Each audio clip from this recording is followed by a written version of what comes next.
Welcome everybody, my name is 𝐏𝐨𝐲 𝐬𝐭 and this is the Market Meditations podcast. We chat with fascinating people from around the world to extract mindsets, routines, stories and habits to help you build richer lives. Meditators, today we have our first ever repeat guest. Trader SC comes on and we discuss how to protect our profits in a parabolic bull market like what we're experiencing in 2021 right now, and dive deep into maximizing long-term gains and building sustainable wealth rather than getting rich quick. Before we jump into this episode, don't forget that I send hand-picked market news, insights, and education to over 6,000 traders and investors 3 times a week. To get access to this, all you have to do is sign up to 𝐿𝐴𝐻𝐴𝐾.substack.com. And also a quick thanks to our partners UTrust for making this podcast possible. There'll be more on them later. What's up, meditators? Welcome to another episode of the Market Meditations podcast. Today we have our first ever repeat guest, Trader SC. Thanks so much for joining me. I feel these are prime market conditions for someone with your level head and understanding of statistics, mathematics, and the unsustainability of the madness that's going on right now. Hi, Karush. How's it going, man? Thanks for having me back. Great, bro. A pleasure to have you back. You were so good last time. The audience loved it. We had to do it again. So what are your thoughts on this unsustainability and madness that's going on in the market right now? I don't know. I mean, it's one of those ones where, like I said, we spoke about, you got to have that level head. I accept that this, moves like this can't be sustained. But I am going to play it until proven wrong. But it's the How have you been playing it? I've just been long. I mean, I mess around on Twitter, but I have been very, very bullish these markets, and I've rinsed them. But at the same time, I'm keeping that level head, that taking profits as well. Do you know what I mean? A lot of people are holding, and a mistake I made as well when I was new to crypto. I mean, crypto was just a side thing for me when I first started. My main is FX, so I just didn't care if it goes my way, not goes my way. See, that emotion removed, it makes it easier for you to hold. But when you're emotionally involved, you want it, you're hoping, and even a joke on Twitter, if you're emotionally invested, you're not going to take that as a joke, because deep down, hang on, that's my money, and I put everything, I put so much hope behind that. That little thing you can joke about it, that is actually hitting people hard. Yeah, it's like the lottery ticket, like it's that one hope out of whatever rut they're in, and it's like an easy option because right now they like buy something and they make some money on it, and that's the bull market telling them, hey, you're smart, you know what to do here, you can make money here. So they're like, oh, maybe if I put more money, then I can retire forever. That one guy who I knew one time has just become a millionaire off crypto. And when you watch people like that make crazy amounts of money, you want to do the same. And that's how these I want to say the word bubble, but people don't like the word bubble right now. You got to be honest with it. People, big rallies and bubbles that happened before, people didn't want to accept the term bubble. If you think about it, if you break it down, crypto, traditional markets, the same thing repeating. That's what I believe. I do believe it'll go higher, but in the meantime, people will get washed out in the meantime. For example, 2017, if you bought the top in Bitcoin or you bought the top, it was going to go higher eventually, however long it took. But you would have been washed out before you got to that stage. And I believe the same thing's going to happen. I think it's just rinse and repeat, taking more money from the weekend. For me to make money, somebody's going to lose money. It's as simple as that. Then it's a game of chess. Who's smart enough to realize their profits, get in, get out again, compared to those that are just holding and praying, no exit strategy, no plan. So counterpoint, and this would be diving into the fundamentals a little bit. A bubble, by definition, implies this is like founded on thin air, like a lot of it is just irrational exuberance. But what if this time it's more rational exuberance? Because we're actually solving real problems, and the people that lose money are the banks. I mean, there was this great tweet I saw one time where the banks have this block of cheese right now, and DeFi is just nibbling away around the edges and slowly like taking from that pie. So what if they're the ones losing money this time? I think that argument can be broken down in 1 second. At the end of the day, who runs the show, right? Banks are going nowhere. Okay, this is the thing I don't get. And then when an institutional investor comes in, oh, look, we got institutional investments coming in. These are the fucking bankers. You know what I mean? These guys are the ones running the show. And these bankers are probably in from way before most of retail. They're not stupid. They're at these positions for a reason. You know what I mean? No matter how much you hate institutions or banks or hedge funds, these guys are way ahead of the curve. Whether you see it as that or not, it's always us against them. There is no us against them. It's you against yourself, really. That's all it is. And if the government wanted, right, they could shut all this down in 1 second. Crypto's gone.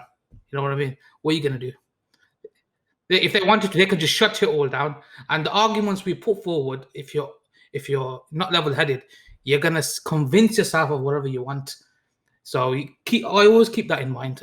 I want it to go up. I'm here for it to make the money.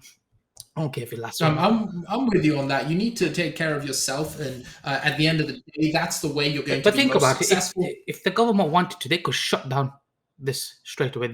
All this, make it so difficult, where it's impossible to. You can't trade on these exchanges, and they'll make it happen if they wanted to. You can't do this, that, the other. They'll make it happen. So what are you going to do then? They could and they can, but so there's two bits I want to address there. First, the bankers not being stupid, bro. They're not stupid, but they're slow. They're really, really slow because these big institutions. I mean, let's leverage an example from the consulting space. Are you familiar with Gary Vee and 𝐉𝐸? Yeah. These are marketers. Yeah. He's built this huge company that is a marketing consultant that's used social media, something that the biggest firms like, say, Bain and Company or even Deloitte, they haven't been able to adapt and move fast enough because their corporations are so big. They can't just prop up an efficient mean division that's going to be able to execute on that. So while institutional investors, but the thing is it worth their time though? I mean, the levels we're talking at, it's a completely different world. I mean, like we said earlier, for people in retail space, they need that 1,000% move to make a significant amount. But in those spaces, they don't need that kind of movement. You see, it's a whole different world game. So, for a basic example, analogy, hedge fund makes 10% a year. That 10% is based on billions. Whereas somebody make 1,000% on crypto Twitter is based on a couple of $100, couple of $1,000. This is the level. You can't compare the same thing. They're completely different worlds. You see what I mean? So somebody like, I don't know, Michael Saylor, for example, he can get in at 20,000, 10,000 and make, Bitcoin to 2x. That return is significant, is billions.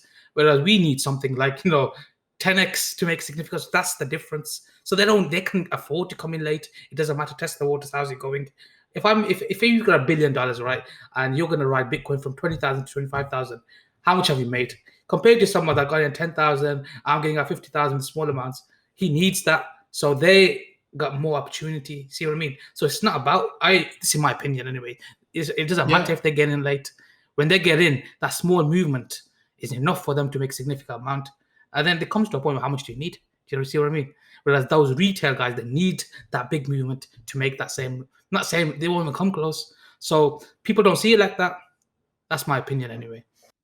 So I feel I agree with you 100% from purely the trading perspective. When it comes to the infrastructure that's being built, I think we might be getting that. I think that's the key difference between 2017 and now. The infrastructure actually does something. We're not doing like. Yeah, I agree with that. I agree that I think we made much more progress, much more use cases. Again, it comes down to the money aspect. All comes down to the root of it, profit. That's all it comes down to. Efficient systems will be adopted regardless, and the bigger fish will have the resources and the money and hire the talent to make it efficient. But realistically, none of us gives a damn about the tech. Really, we're here to make the money. We're saying about that. What are you going to use your tech with those kind of tech with? Really, I mean, the stuff they're using, like it's not catered really for retail. It's catered for big businesses and corporations and stuff like that. So the only thing we're going to really get out of it is trading. Really and truly, we come to the root of it. We're not going to look at this token here. I'm going to utilize. No, you're not going to use that. You're here to hold your spot bag and cash out. Well, SC, right now, I am earning yield on crypto. I am borrowing money on crypto. I am poaching talent from these top-level banks and funds because they want to get into this exciting, exploding space. But you're making money. You're using that to make money. That's it. That's what it is. I feel the money. So this comes back to that 2017, 2021. In one case, the money was made to make money. Now, bullshit is still happening. You're right. Like some projects are going 100x and they've got nothing. Still happening. But some of them, there might be those gems in the crowd that hold through. And Ethereum and Bitcoin would be the best example of that because like companies are actually biggest companies in the world. Like it's literally Elon Musk and Tesla, although he's also pumping Dogecoin, so that kills my argument a little bit. I think he's just having a laugh. He is. He's just, well, he's a billionaire Yeah. that's bought, and I must say, I'm a tweet because I can. That's what it is, because I can. Again, it comes down to the made ego thing, isn't it? Human DNA never changes. It's all about power. Who's got resources? Who's got power? If I can do this, I can do it, and I can get away with it. That's all it is. This is why you're a good trader, man. You really do isolate everything. Hey, everyone's out there to make money. It's the cold approach you have to take to be able to look at those charts unobjectively. I feel in the last podcast I've shifted a little bit away from the trading side of things, more towards the building, consulting, going more towards the company route in the space. So it's interesting to see how the perspectives change. But for this podcast, let me switch gears back into the trading mode.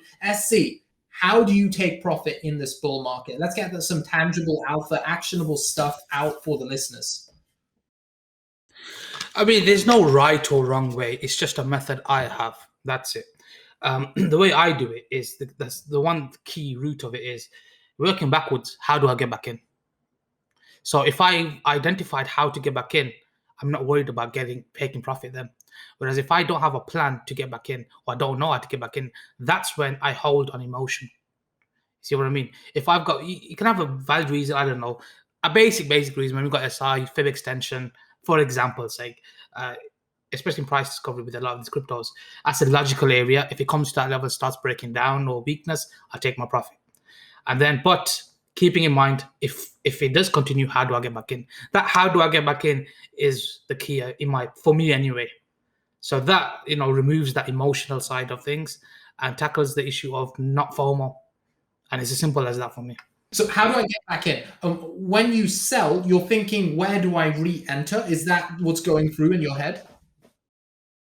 Yeah, so there's two plays then. So once I've entered, there's two plays. One, a pullback scenario. So once we've established some sort of floor, that's the area to pull back, look to buy, or a breakout scenario. So I always have two. So if it doesn't come back to the level I wanted to, that's fine. But if it breaks above it, that means trend continuation. That means get back in, clear invalidation. So really and truly, you're riding the trend, but you're taking profit at the same time, and you're not hoping on praying. In these market conditions, do you even trade anything else besides crypto? Like, is there any point in doing that? Yeah, I still trade my traditional markets. I've got to trade for FX. That's my main bread and butter, even though I don't talk about it much. But again, it comes down to relativity. My 2R on, say, CAD yen is somebody's 10x on a crypto. It's just the way it is. I've been at it now 9 years, so it's got to be like that. So for me, I'm not that bothered. I'm still making that, but I am going to take advantage of the other markets as well. What I do is, FX has been dead. Volatility's been shit. I get the one or two trades here and there, but that's fine. I accept that. Every market goes through that phase. Crypto will go through that phase where it's dead. Bitcoin was that hardcore range for ages. FX was flying. So I shift between markets. If FX is trending, I'll go to the trending market. When Bitcoin dies down, when crypto dies down, which it will, every market goes to a cycle trend, consolidation, expansion. I go towards both. So right now, trading more crypto, but I know full well I'm going to go back to FX soon when the volatility picks up. So I'm jumping between both. It's like true to the trader mentality. Like so many guests I've had on recently have just been way more euphoric, way more FOMO-y, not in a bad sense, simply in a self-aware sense that right now this is crazy and euphoric about what's going on. So I think you'd be a perfect person to ask psychologically, how do you cope with seeing people make 100, 1,000 X's in these market conditions? While I'm not saying you don't, but I'm guessing given your trading style, you're not doing those sorts of plays right now. It's different. Things I don't need that 1,000x. You see, you know what I mean. My level to level plays on Bitcoin alone is significant. It comes down to significant. The money you see, that's it. So how much am I making when I step in, compared to how much is somebody making 1,000x? Again, going to see 300% return. Yeah, that's on $10 probably. It's ridiculous. Whereas somebody posting 10% return, how you know that 10% trade? He's doing huge size. So that sort of stuff doesn't bother me. As for the euphoric phase, well, if you're used to making money, you don't get euphoric because you could become desensitized. That's a good way of filter out who's had money and who hasn't. When you're new to money, yes, I felt it as well. We're all human. We're human. We're emotional creatures. So when you haven't seen money like that, returns like that, you can't help it but to feel euphoric. But again, you get desensitized. Ask any billionaire if he's making 100 million. Well, he's made that. He's not euphoric about it. It's normal. It's a norm, isn't it? So eventually, when you reach a stage where you're making significant amounts, it's the norm. I know you've got students, SC, in your group, which is hyper successful. What advice would you give to a student that comes to you and says, "Hey, SC, I'm not like you. I'm new to money. I'm seeing everyone making millions from this crypto space right now. Meanwhile, I'm only making my regular 2 Rs. How do I cope with this?" Well, I mean, thing is, right, these runs, right, okay, I accept you make a lot of money in them, you catch your right time, if you profit. First and foremost, I mean, see, it's filtering the bullshit as well. On Twitter, there's so much, and I can see how people, get emotional into it. See someone posting 100,000 PNL, that's naturally going to affect someone with a small account. And what he's going to do is he's going to over leverage because he's feeling rubbish about himself. I'm seeing these guys, but that guy's got money. That guy, 100 grand to him is relative to his account size. So you got to think of it long term, right? Long term, you're that 2R is small. But if you're able to have that skill set of making consistency from the market, that 2R is going to evolve. Eventually, that 2R return is going to be £200 to start off with. There's going to be 2 grand. There's going to be 20 grand. So when you reach this, it comes a point where you reach a certain level where you're making a significant amount. Then that is a skill set you've got for life, whatever the market conditions are. Not hoping on that one alt rally that may or may not happen. How many people got wiped out before the bull season happened? 99. And when you see people buying the dip, right? How much money you really got to buy the dip? Well, you make 2 contracts here. It's all hype. This is why Twitter's dangerous. It comes down to experience as well. So a lot of people, big accounts. I mean, when I say big accounts, people have been trading. There's loads of big accounts on Twitter. You don't get hyped like that because it's just another day. It's just another day, and another grind, and that's it. And you got to treat it like that because the moment you get emotional, it affects your judgment then, and logic goes out the window. And as humans, we are going to get emotional. We're going to get attached to our bias. Eventually, we'll convince ourselves, I'm going to hold this, and that's it. And all of a sudden, this market, you convince yourself this market is going to reach this level. That's when I start profiting, taking profit. And that's how the market works. Parabolic moves lead to big, Bitcoin, how many times does it whipsaw down, but eventually goes back up? So it's just rinse, repeat, take money from the weak hands, and that's it. Market will give you the opportunity to feel like you're a king and you're making big money, but it'll take it away from you twice as fast. The main takeaway I had from that is patience. Patience and discipline. Stop trying to get rich quick. Focus on a long-term skill that's going to make you money for the rest of your life rather than catching a lottery ticket in exceptionally volatile market conditions. Also, it is then exponential growth then. So if you'll reach a stage where, as your account grows, and then if you can pull out 2 off a week, for example, from a market, and that 2 hours like 20 grand, that's 20 grand consistency, whether it's a trending market, hard trending market, or if it's not. Having that skill, so I'd rather have that, I'm not going to say guarantee, but probability that I'm going to make that regularly on average than hoping for that one bull run. And many people will make a lot of money from that bull run. But I don't think it'll be many. I think it'll be a handful of people, the handful of people that realize their gains. Because most of the people right now, they're sitting on these bags. They won't take profit. I was like that as well, but they won't. It's just how many people from 2017 held it and now saying, I wish I banked it, right? And it's going to be the same thing again because human nature will never change. And rinse, repeat, and that's all it is. Yeah, I mean, the exponential thing is definitely something which I overlooked as you were mentioning that, because that 20 grand a week, you start investing that sensibly, that starts compounding. Now you've got a heavy income stream coming in that's growing by itself. You diversify that and you build yourself long-term sustainable wealth rather than volatile, unsustainable. Because heck, bro, even if you do realize the gains, you make a mil off of this market. What next? Like, that mill isn't going to last forever. If you don't have the skill set, the emotional control to manage that and grow that, like, it's useless. You're going to lose it and you're going to probably get more broke than you were before. Yeah, absolutely. I completely agree. That's all it's about. It's just keep the discipline. Know that long term, if I do the process right, if you're new especially, have my foundation solid. If the foundations are weak, the whole building collapses. But if your foundation is solid and you gradually do it, if it takes a year, 2 years, 3 years, when you get to that stage, your account exponentially grows. I can only say that from experience. People won't believe until they internalize it and experience it.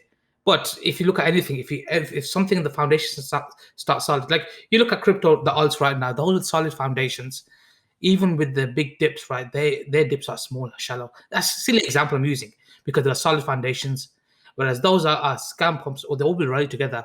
But when it comes down to when the pullback happens, those with weak foundation will drop hard, whereas those solid will be solid and long-term growth. And long-term growth is what you want, and then you'll see exponential gains. That's what I'm. But people don't want that. They want instant, especially this day and age with the internet.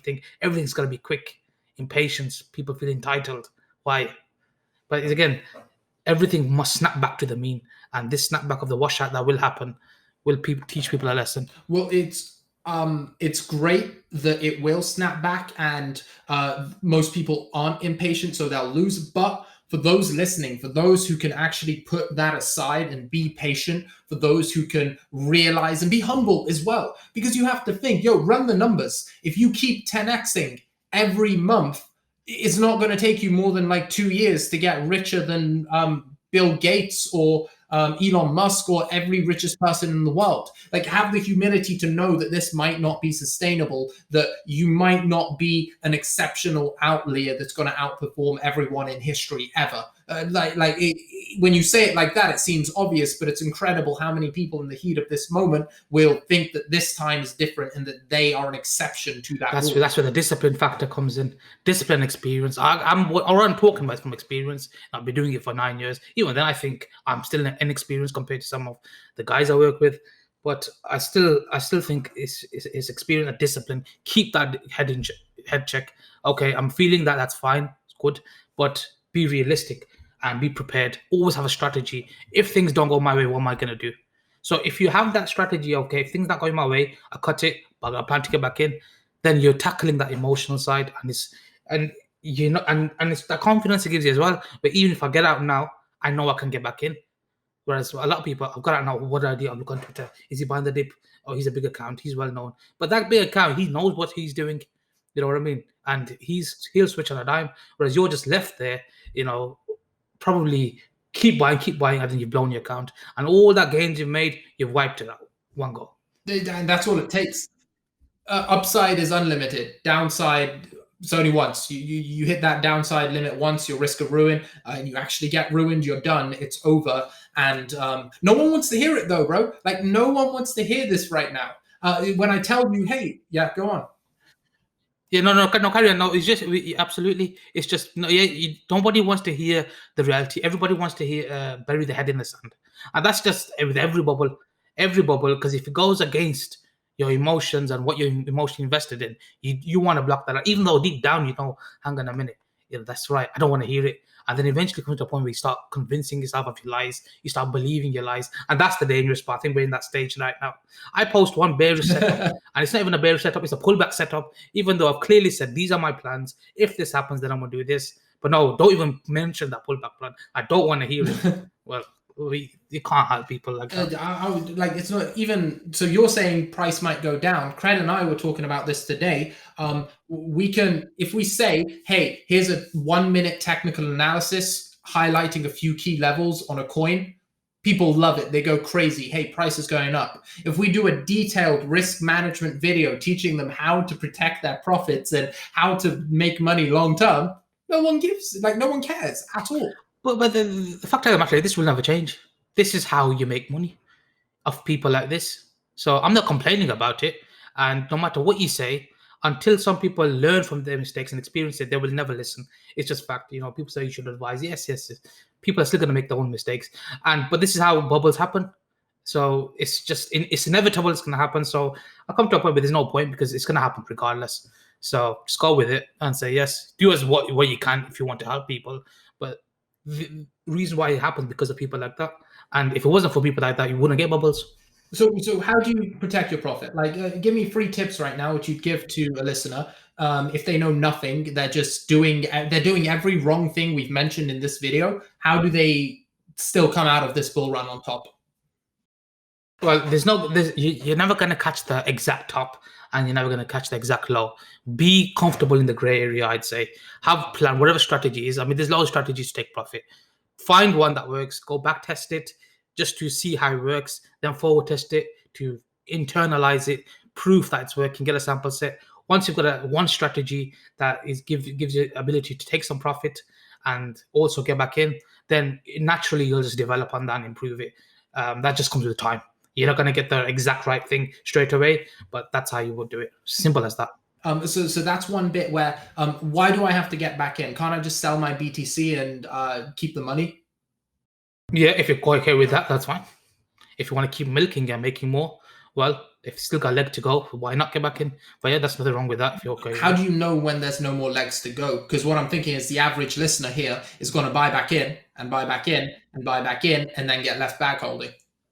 Well, one thing is if you're buying back in, taking profit, buying back in, you're building profit anyway. Okay, and then it's either long till you're wrong, but when you're long till you're wrong, it doesn't matter if you're wrong because that risk you've used is you've accepted that.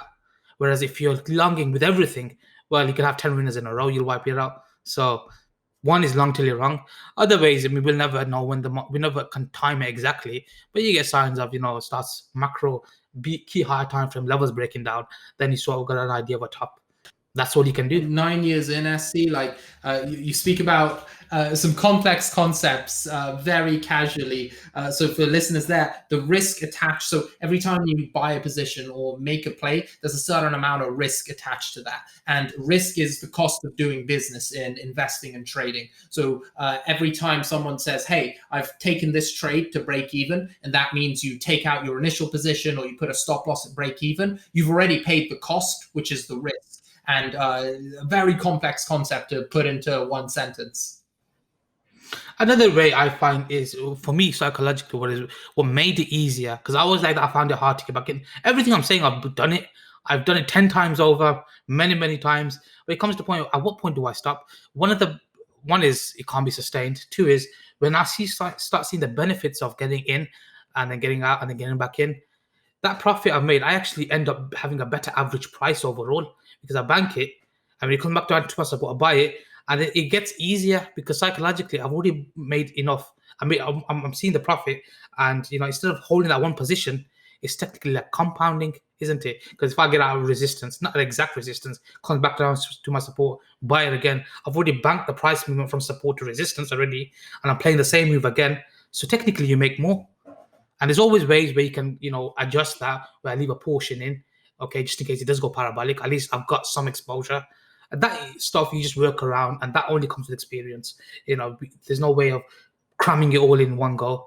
There's times and places you'll know when to do that. But once you've got the basic blueprint of a basic strategy of taking some off and getting back in, you will naturally develop more advanced strategies of holding some or scaling in, scaling out. That just comes, that's just a, branches off. So there's no 1 week Instagram trader course I can take to get your 9 years of experience in 1 week, right? Yes, I mean, Instagram seems to have the answer to everything, doesn't it? Discord groups, Instagram, they've got the answer to everything. The funny thing was, right, what I saw on Twitter was Twitter scammers arguing with Instagram scammers, yeah, calling each other scammers. I've got people cracked me off that day. I've got people pretending to be me arguing with people shilling. The amount of accounts I've seen as you, especially like I think 6 accounts that DM me with your. I've given up. I've given up now showing you them now. It's like, oh my god, it's instant block and report. It's just so many. I can't keep. I've given up too. Like, there's nothing I can do about it. There's just countless people pretending. I think you need that blue tick badge or something. Or I think Twitter needs to work on this. You know what I mean? It's getting ridiculous. They should have some sort of process. People are losing money too, man. I'm getting DMs from people sending money to people pretending to be me. But at the same time, how can you be that stupid to send money like that as well? Bro, they're not that stupid anymore, man. They're making. I don't have an Instagram right now. They've made an Instagram, reached out to my close friends and family, and tried to get them to pay, pretending to be me, bro. They're actually getting smarter and putting more effort in because there's more money in the space right now. And the Instagram and Twitter aren't really doing much about it either. Yeah. But what can they do? I think everybody should just be verified. Really difficult. That's the only way, just get verified. But then everyone's got to do KYC, and then we get. Well, you know what? I think KYC just become a big issue when I came onto here. I mean, I've never done KYC even from my background. I mean, you have to do KYC. I think KYC is a norm. Once KYC becomes a norm, I don't know. I think there's some guy on Twitter thinks he's gonna get kidnap. I don't know. Maybe this is the case, but it's just a new thing for me. No, non KYC. It actually is. 'Cause my background is different. But I think the moment I think KYC becomes a norm, I think, well, what's the you're not gonna get it perfect, but what's the better or what's the lesser evil than getting KYC and reducing the scammers, or not getting KYC and continuing with this? There's no, you can't have I mean, both. I want KYC. I will as soon as they open it up. Obviously, yeah, docs and everything. But I think what's wrong with that? Most of the people I know, Warren Buffett's got a KYC. Shut the fuck up. Do you know what I mean? It's like, No, I'm with you. There's definitely there's two sides to it because we actually had Jameson Lopp on the podcast. Are you familiar with him? no, I heard of him. So he runs Casa. It's like a security platform which really helps multi-sig security on crypto. And he's definitely the person I've seen take his security the most seriously out of anyone. The dude spent... Obviously, that's his industry, so he's gonna. But yeah. So the dude's got multiple fake identities. He's got like multiple fake addresses to send messages to then send to other addresses. Like he's created chains of just hiding his identity, hiding his location. He's on that level. He can do. I mean, the normal person, right? Is just about knows how to open up Microsoft Word like me. I mean, I took me ages to flip and use Uniswap. I see and start 2FA, and I lost one of my phones of 2FA. You've been using Uniswap. That's good to hear, bro. Yeah, recently, yeah. I mean, I just tried it out. I mean, I'm seeing it's just a gamble. Man. I mean, I'm just throwing Ethereum here, there, whatever. Because you used to only trade Ethereum and Bitcoin primarily. What do you trade? Yeah, those are my main. This was just on board, and see my main was just try it out. So I thought, why not? I think it's a gamble. I think it's.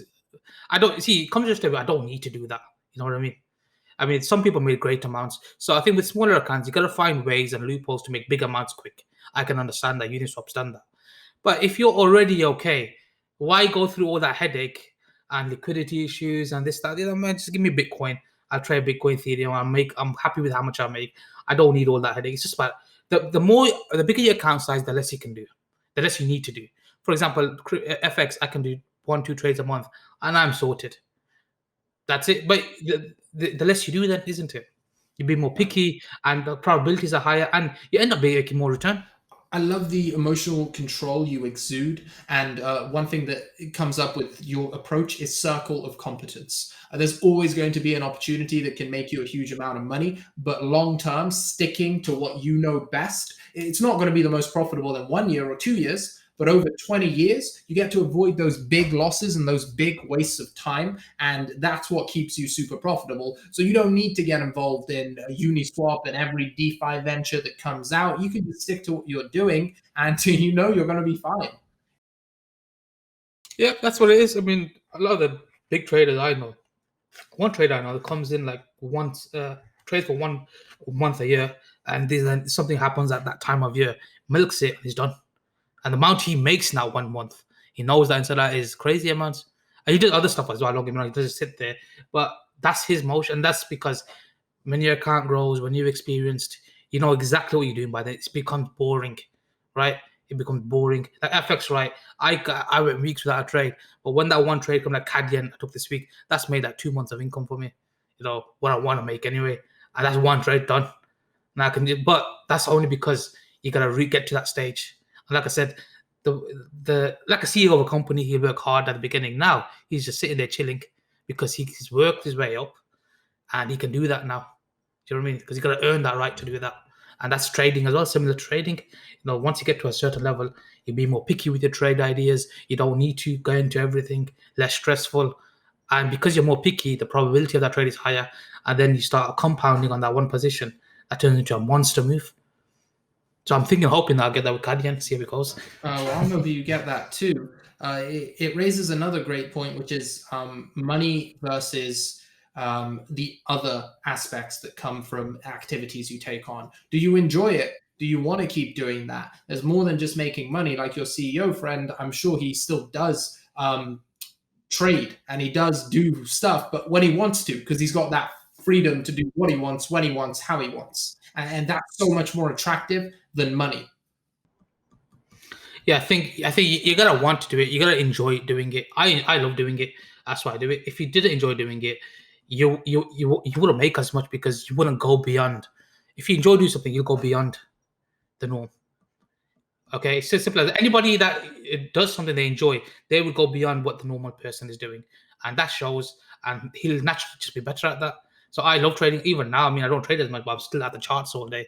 I'm doing all sorts of stuff. I mean, it's not just looking at chart, I'm looking at fundamentals behind something, this, that, the other. But it's something I enjoy, and you can only really make in trading if you enjoy it. Yeah, you'll get lucky in a bull run, or maybe when I'm exiting. That's fine as well. But for long term, success in this, you have to enjoy it. If you don't enjoy it, it's better to accept that fact.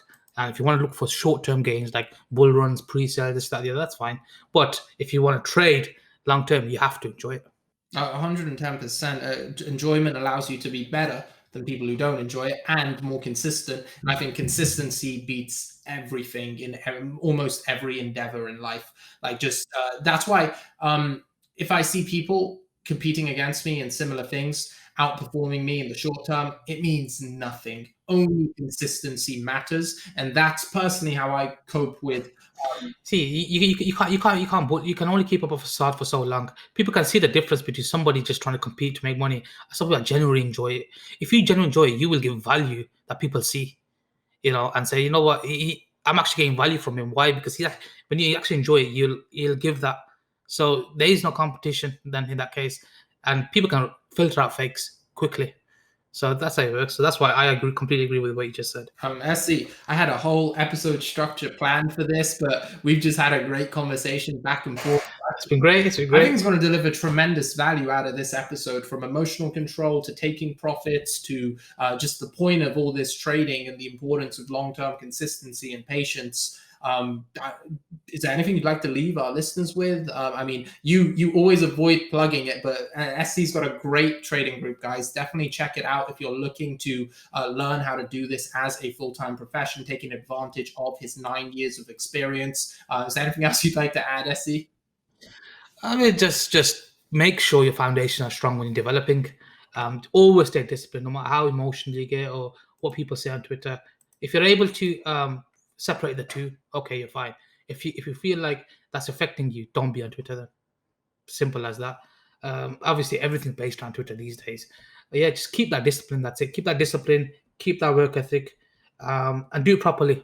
Don't do rushing, bit of this, bit of that. No, do whatever you're doing, do it properly, because in long term it pays off. And see, when the long term comes, it's then exponential growth. So those 3 years you worked hard for, you'll make that gain within a couple of months then. Priceless, fantastic advice, guys. Make notes from this episode. Take advantage of his 9 years of experience. Compare this to a lot of other people we've spoken to. There is zero FOMO, zero euphoria, just cold trading, which I really respect and think people can benefit from. That is everything for this episode. Market Meditators, I will see you next time. Thank you so much for tuning in to another episode of the Market Meditations podcast. If you enjoyed this episode and you'd like us to continue bringing you fascinating people from across the world, please leave us a review on Apple Podcasts, Spotify, or wherever else you like to listen to these podcasts, and share the episode with a friend. If you have feedback or an idea for a potential guest, reach out to me on Twitter at @𝐻𝐸𝐴𝐾, and do not forget, we write a newsletter covering all important topics in crypto and traditional markets. We send it out 3 times a week, the Market Meditations newsletter. You also get early access to these episodes, and you get transcripts and extra notes as well, so make sure to subscribe there as well.